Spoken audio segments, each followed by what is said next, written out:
অসম্ভব, ১ টাকাও বেশি দেব না। তোমরা রিকশাওয়ালারা এই এক অভ্যাস বানায় ফেলছ। মাঝপথে এসা ঝামেলা করো। জাহিদ সাহেবও রেগে গলা চড়ালেন। জাহিদ সাহেব রাগে গড়গড় করতে করতে রিকশা থেকে নেমে গেলেন। পকেট থেকে একটা ১০০ টাকার আর একটা ২০ টাকার নোট বের করে রহমত মিয়ার দিকে প্রায় ছুঁড়ে দেওয়ার মতো করে দিলেন। রহমত মিয়া নোট দুটো হাতে নিয়ে কিছুক্ষণ চুপচাপ জাহিদ সাহেবের চড়ে যাওয়ার দিকে তাকিয়ে রইলেন।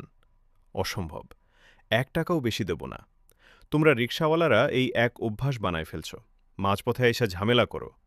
জাহিদ সাহেবও রেগে গলা চড়ালেন। রাগটা একটু কমতেই জাহিদ সাহেব খেয়াল করলেন এই ভরদুপুরে বাকি রাস্তা হেঁটে যাওয়া কতটা কষ্টের।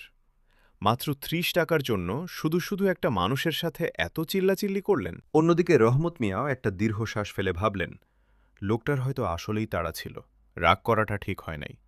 কিন্তু দিন শেষে এই সামান্য কয়েকটা টাকাই তো তার ঘরের চাল ডালের হিসাব মেলাবে। শহরের চড়া রোদে দুজনের জেদই হয়তো জিতেছিল, কিন্তু হেরে গিয়েছিল কিছুটা মানবিকতা।